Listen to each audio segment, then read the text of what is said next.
Pixar recently released its latest film, Turning Red, and it's quickly become one of the most popular animated films in quite a while, even giving Encanto a run for its money. With such a unique story that intertwines a coming-of-age narrative with a cool Canadian and Chinese-inspired backdrop, as well as all sorts of cool little references, Pixar's made something really entertaining. And the story behind how the movie was made is also really interesting. I'm Kristijan with Wicked Binge, and in honor of Pixar's usual A113 Easter egg, today we're going over 113 facts about Turning Red. Let's get started.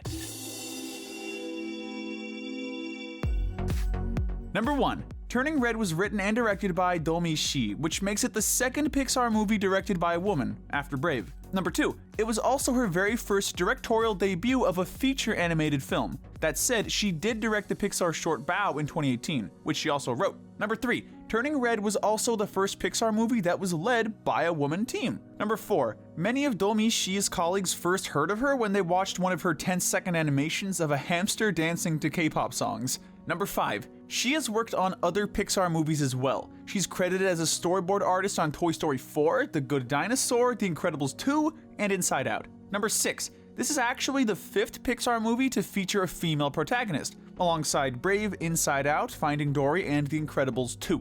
Number 7. Domee Shi actually started as an intern at Pixar in 2011. Number 8. Given the fact that she won the Oscar for Best Animated Short for Bao in 2019, and is now the writer and director of a Pixar feature, it's been quite the career. Number 9. Pixar asked Shi to pitch 3 scripts to the studio. To her surprise, they greenlit the weirdest one, about a girl going through a magical puberty in the form of a giant red panda. Number 10. Originally, Pete Docter, who wrote the original Toy Story movies and directed Up and Monsters, Inc., encouraged Shi to be bold with her pitch, which paid off. Number 11. The movie began development in 2018 after it was pitched by Shi in October of 2017. Number 12. Turning Red had a budget of $175 million.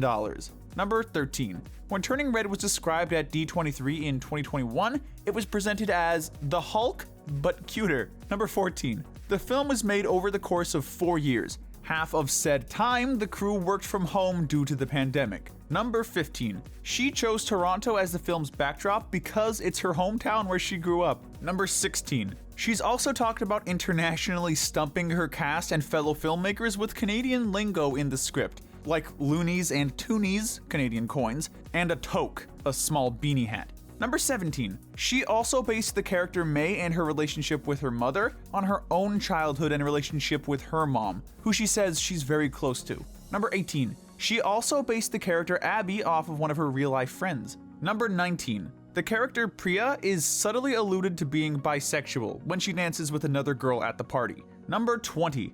That was eventually confirmed to be true by Pixar layout artist Andrea Go. Number 21. Apparently, when Domee Shi got older and started having interests in anime, comics, and friends, she felt a similar pull between her life as a teenager and her relationship with her mom, much like May in Turning Red. Number 22. In a making-of video, she talked about other working titles she had for the film, including Girl in Red, Anything But Red, and My Neighbor Toronto, a play on the classic Miyazaki film. Number 23. Much of the main Turning Red team grew up being big fans of anime such as Sailor Moon, which ultimately led to much of the art style in Turning Red being influenced by Japanese animation. Number 24. Domee Shi actually started early with her artwork by creating her own fan art. Number 25. In fact, she would draw fan art for various online communities, which ultimately encouraged her to keep drawing more and more and improving her skills. Number 26.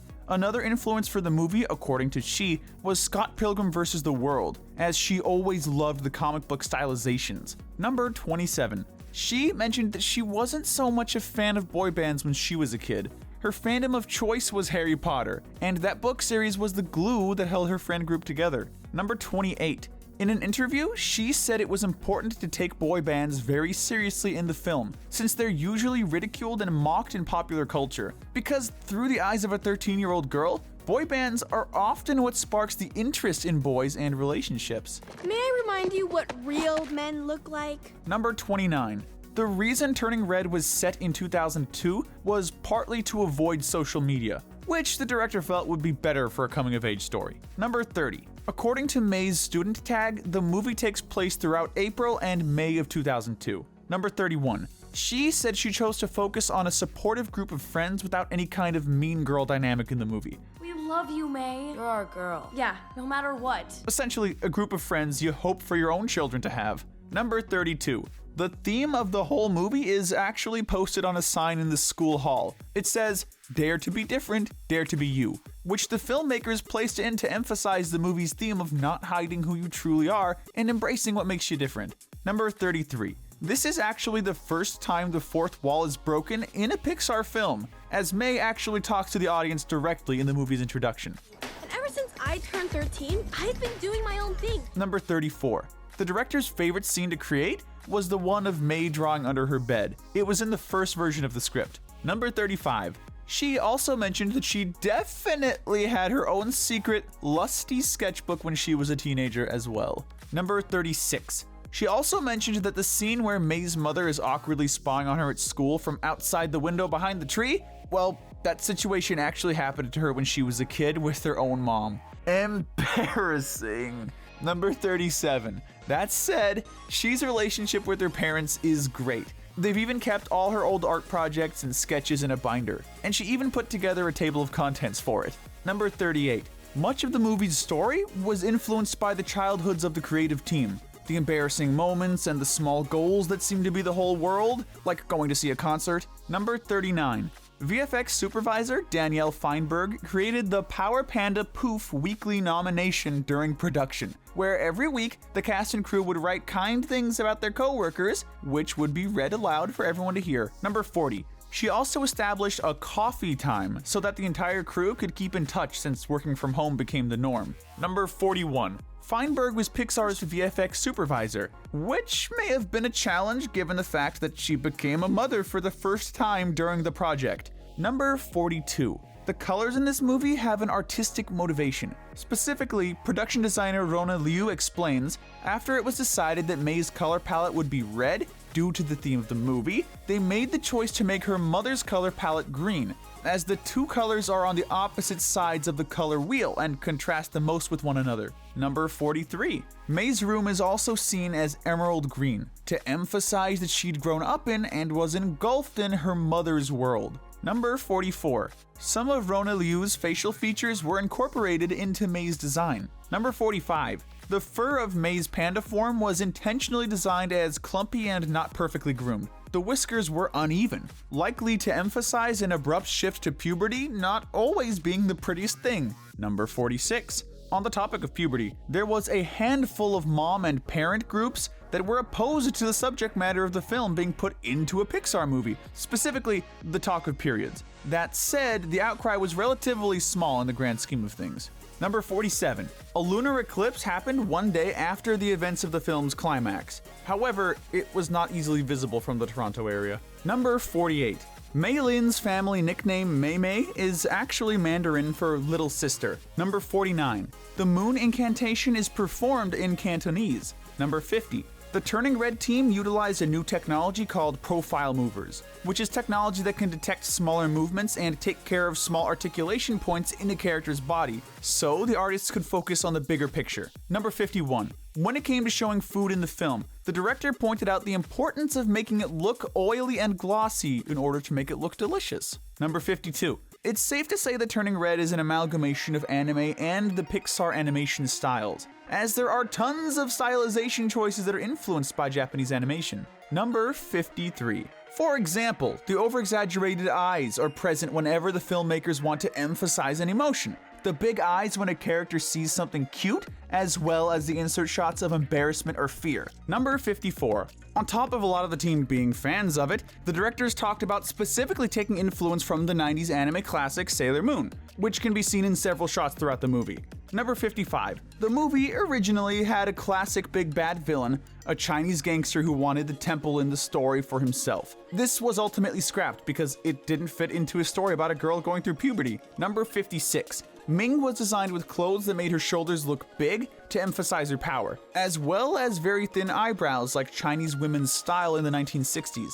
Number 57. Turning Red is actually the first Pixar movie to feature a character with diabetes using an insulin pump. Number 58. The creators also chose to include a wheelchair ramp at the temple in order to create a bit more of an inclusive world. Number 59. The San Francisco Zoo allowed Pixar's creative team to show up before park hours and interact with some real-life red pandas in order to get inspiration for turning red. Number 60. Red pandas are typically pretty lazy, but the team was lucky enough to arrive during feeding time, so they were able to watch them move around and sketch them while they were there. Number 61. One of the most difficult things about animating a giant panda was the fur. Apparently, detail for fur can be incredibly tricky to animate. Number 62. The animation team mentioned the parallels between real red pandas and lazy teenagers, including the fact that they're attached to their moms. They sleep all the day, and they eat bamboo despite it not giving them enough nutrients. Number 63. Red pandas typically stand on their hind legs when they get spooked to defend themselves. This was a big inspiration for May's panda design. Number 64. And although it was a coincidence, the creators also noted that the red panda's colors worked well because they're that of the Canadian flag. Number 65. The number 4 was depicted as unlucky throughout the movie. 4 is considered unlucky in Chinese culture as it sounds similar to death in Mandarin and Cantonese. Number 46. Supervising animator Patty Kim wanted to capture the essence of 2D animation in a 3D world, and encouraged the animation team to take risks in doing so. Number 67. The temple in the movie was inspired by the Bokkai Temple, a historical landmark that was built in 1880. Number 68. The president of the temple, Jonathan Lim, even points out that the entrance and interior are pretty much exact recreations. Pretty cool! Number 69. Artists actually borrowed the model of Massimo's cat Machiavelli from Luka to create the exact short-haired temple cats in the Lee family temple. Number 70. You may also notice that rooftops in the film are shaped like red panda ears. Number 71. Turning Red is actually the third movie to be released exclusively on Disney+, after Soul and Luka. This garnered quite a bit of controversy by people who argued the movie deserved a theatrical release. Number 72. The movie's global theatrical release was axed due to the COVID-19 pandemic and specifically the spread of the Omicron variant. Number 73. This is actually the fourth Disney Plus original movie to get a home video release, after 2020's Mulan and Soul and 2021's Luka. Number 74. It's also the third Disney movie to be produced in 1:85:1 aspect ratio, after Luka and Encanto. Number 75. But if you really wanted to catch a theatrical release, you could have in the countries in which Disney Plus isn't available, including China, Poland, Israel, Vietnam, and Serbia, among about 25 others. Although it wasn't made available in Russia due to the sanctions over the current conflict in Ukraine. Number 77. On the topic of countries, this is the sixth Pixar movie to not take place in the US. The others are Luka, Finding Nemo, Ratatouille, Brave, and Coco. Number 78. It's also the third Pixar movie to star a protagonist who wears glasses, after Up's Carl and Soul's Joe Gardner. Number 79. Turning Red is one of Disney's 2020 animated features to earn the PG rating, as opposed to the G rating by the MPA. Same with Soul and Onward. Some of the more adult jokes were likely the reason for this, including May's mom accusing the store clerk of doing drugs all day, and Abby saying that her parents called Four Towns music stripper music. Mine called it stripper music. What's wrong with that? Number 81. Turning Red became the most watched title on Disney Plus in the first 3 days after its release. Number 82.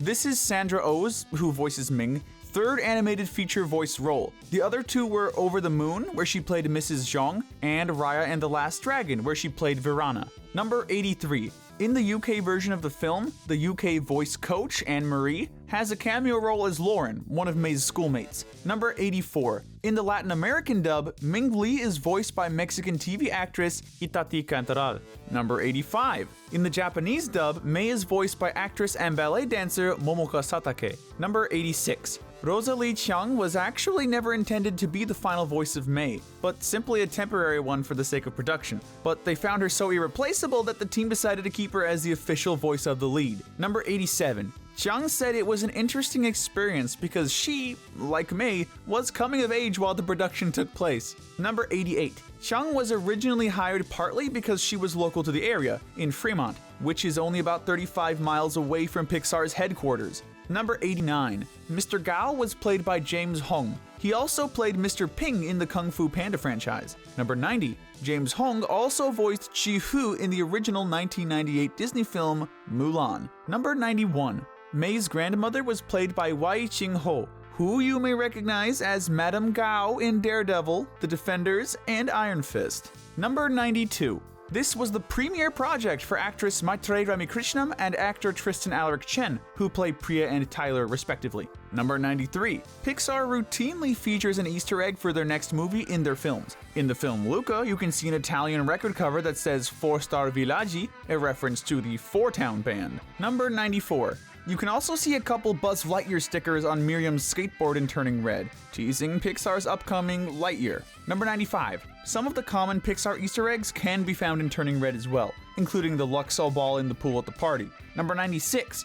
We also catch the Pizza Planet truck when May is running to the concert during the film's finale. This is the truck Woody and Buzz used to get to Pizza Planet in the original Toy Story. Number 97. You can also see Pearl from the Pixar short of the same name on May's desk. Number 98, and also the bunny from another Pixar short, Burrow. Number 99. There's also a little Finding Nemo fish sticker in the bathroom. Number 100. Oh, and remember how she directed the Pixar short Bao? Well, you can see a sign for Bao dumplings in the background when May gets out of the bus. Number 101. And that iconic A113 reference that's in every Pixar movie? It can be spotted in this movie's credits on a Four-Town concert ticket. Number 102. In case you didn't know, A113 is a reference to the classroom at CalArts that Pixar co-founders studied animation in. Number 103. In a school hallway, the boy that May fawns over is wearing a sweater from a rock band called Escapula from the movie Coco. Number 104. May calls the two panda statues outside the temple Bart and Lisa,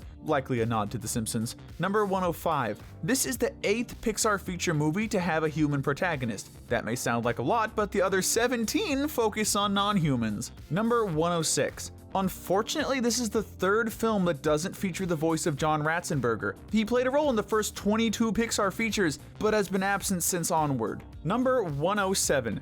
Billie Eilish and Phineas O'Connell wrote 3 original songs for the movie's fictional band Four Town. Number 108. The Pixar team sent Billie Eilish and Phineas O'Connell a scrapbook to pitch them the project. Number 109. This was composer Ludwig Göransson's first musical score in an animated feature film, after first scoring Disney Studios' 2016 short film Inner Workings. Number 110. One of the credits of the movie reads, "Dedicated to our daughters, mothers, aunts, and grandmas. You're magical." Number 111. Turning Red currently sits at 95% fresh critic score and a 73% fresh audience score on Rotten Tomatoes. Number 112. On IMDb, the rating average is sitting at 7.1 out of 10. Do you agree? Number 113. Domi Shi has expressed interest in doing a sequel, stating, "We are open, but we haven't talked about it yet. But yeah, it's an invitation at the end for more stories." And that's a wrap. 113 facts about Pixar's Turning Red. What did you think of Turning Red? How do you think it stacks up against other Pixar movies? Let us know in the comments section below, and make sure to hit that notification bell and binge our other Turning Red videos. But most importantly, stay wicked.